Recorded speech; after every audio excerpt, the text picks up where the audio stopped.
Side खबरों के लिए सब्सक्राइब करें फ्लेम मीडिया और उसके बाद बेल आइकन को प्रेस करें ताकि सबसे पहले आपको मिले एक्सक्लूसिव खबरें।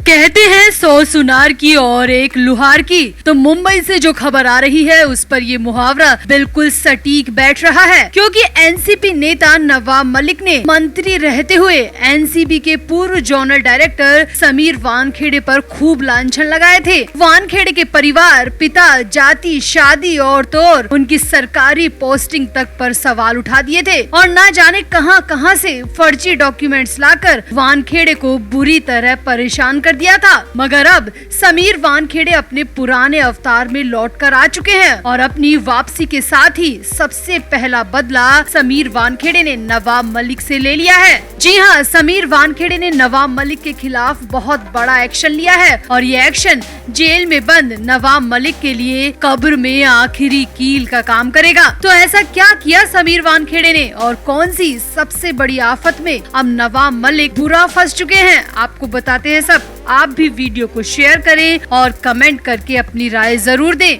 आगे बढ़ने से पहले आपको बता दें कि हमने एक व्लॉग चैनल शुरू किया है, उसमें पहली बार हम आपसे सीधे कनेक्ट होंगे। लिंक डिस्क्रिप्शन में है, जल्दी से जाकर चेकआउट करें। सपोर्ट के लिए लाइक, सब्सक्राइब और शेयर जरूर करें।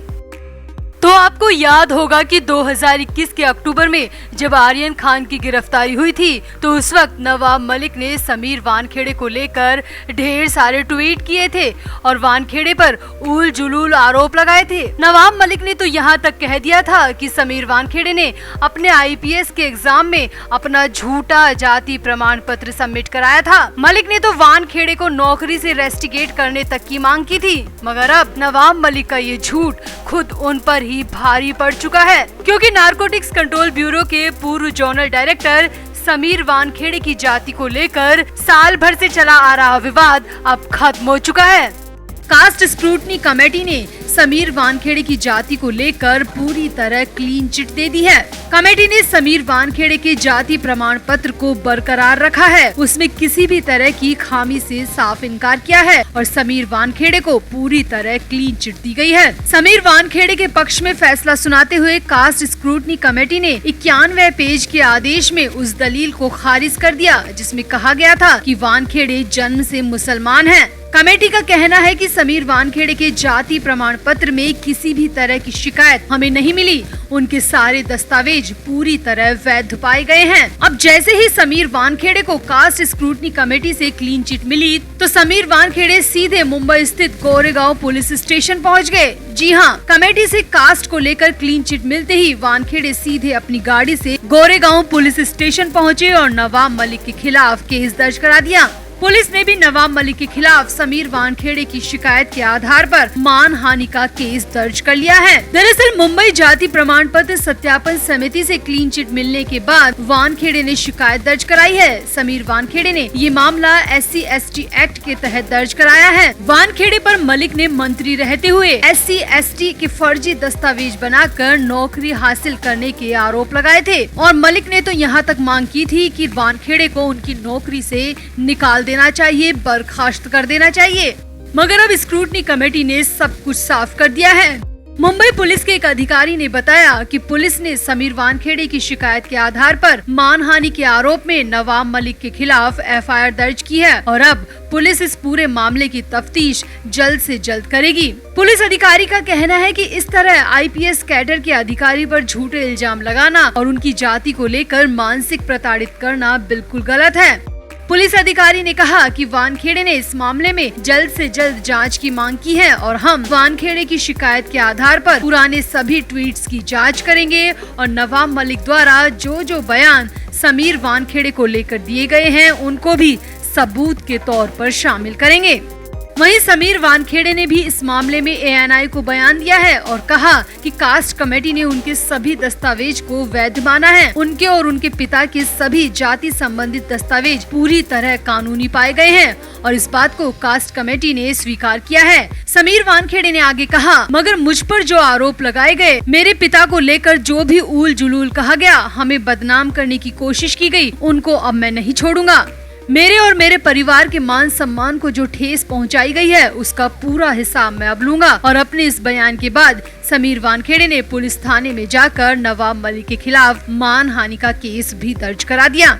यहाँ आपको बता दें कि ये पूरा मुद्दा पिछले साल तब उठा था जब वानखेड़े मुंबई में नारकोटिक्स कंट्रोल ब्यूरो के प्रमुख थे। वानखेड़े ने आरोप लगाया है कि मलिक ने उस समय एक कैबिनेट मंत्री के रूप में जाति प्रमाण पत्र का मुद्दा केवल इसीलिए उठाया था क्योंकि वानखेड़े की टीम ने मलिक के दामाद समीर खान को ड्रग मामले में गिरफ्तार किया था और आर्यन खान की गिरफ्तारी के वक्त उन्होंने अपने दामाद की गिरफ्तारी की पूरी भड़ास मुझे इस तरह बदनाम करके निकाली थी। तो अब समीर वानखेड़े के तेवर से साफ लग रहा है कि वो नवाब मलिक को छोड़ने या फिर माफ करने के मूड में कतई नहीं है। वो अब नहले पर दहला मारने की ठान चुके हैं। अब वैसे ही नवाब मलिक पिछले 6 महीने से जेल में बंद है और मनी लॉन्ड्रिंग से रिलेटेड जिस तरह के आरोप मलिक पर लगे हैं उस आधार पर तो कभी भी उनका बाहर आना संभव भी नहीं है। ऐसे में समीर वानखेड़े ने मानहानि का केस दर्ज कराकर एक और चोट नवाब मलिक को पहुंचा दी है। तो आपको क्या लगता है, क्या वानखेड़े ने बिल्कुल ठीक फैसला किया? मानहानि का केस दर्ज कराकर क्या वानखेड़े ने बिल्कुल सही कदम उठाया है? और क्या ये केस मलिक की आफत को और भी बढ़ाएगा? आप भी अपनी राय कमेंट बॉक्स में जरूर दें और वीडियो को भी शेयर करें। आगे बढ़ने से पहले आपको बता दें कि हमने एक व्लॉग चैनल शुरू किया है। उसमें पहली बार हम आपसे सीधे कनेक्ट होंगे। लिंक डिस्क्रिप्शन में है, जल्दी से जाकर चेकआउट करें। सपोर्ट के लिए लाइक, सब्सक्राइब और शेयर जरूर करें। तो संजय राउत वो व्यक्ति हैं जिनका मुंबई में डंका बजता रहा है। दशकों से संजय राउत ने मुंबई में राज किया है। मुंबई ही नहीं बल्कि देश के कोने कोने में संजय राउत के समर्थक बड़ी संख्या में हैं। मगर जो जितना प्रसिद्ध होता है, जो जितना बड़ा दिग्गज होता है, उसके दुश्मन भी उतने ही होते हैं। और ऐसी ही खबरें आ रही हैं कि पात्रा चौल घोटाले में बंद राउत की जान को जेल में खतरा बताया जा रहा है। जी हाँ, 1034 करोड़ रुपए के चौल घोटाले में न्यायिक हिरासत में बंद संजय राउत जेल में सुरक्षित नहीं है, उनकी जान को खतरा है। ये बड़ी खबरें निकलकर सामने आ रही हैं। तो जेल सूत्रों से मिली जानकारी के मुताबिक संजय राउत को लेकर ऑर्थर रोड जेल के अंदर 13 अगस्त तक सब ठीक था, या कहें कि 12 अगस्त तक सब ठीक था। मगर 13 अगस्त को सुबह पहले तो संजय राउत का कैदी नंबर बदला गया और कुछ सिक्योरिटी भी बढ़ाई गई। यहाँ तक तो सब ठीक था क्योंकि संजय राउत वर्तमान में राज्यसभा सांसद भी है, तो उनकी सुरक्षा को लेकर जेल प्रशासन भी अलर्ट है। मगर हलचल उस वक्त मच गई जब 14 अगस्त की दोपहर में अचानक किसी को भी बिना बताए संजय राउत की बैरक को यूं अचानक से बदल दिया गया।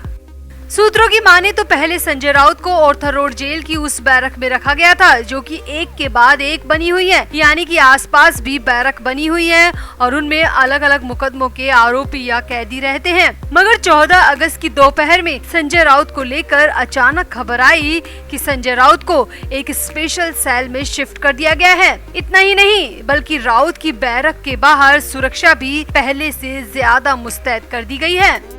खबर तो ये भी आ रही है कि संजय राउत को लेकर जेल स्टाफ को सख्त आदेश दिए गए हैं कि जो भी सामान संजय राउत तक जाएगा उसकी पूरी चेकिंग होकर ही जाएगी। जी हाँ, सूत्रों की माने तो संजय राउत के घर से आ रहे खाने की भी जांच के बाद ही उन तक पहुंचाने के आदेश दिए गए हैं और संजय राउत को समाचार पत्र पढ़ने की अनुमति है। तो लिहाजा खबर ये भी है कि न्यूज़पेपर भी पूरी जांच के बाद ही राउत की बैरक तक पहुंचाया जाएगा।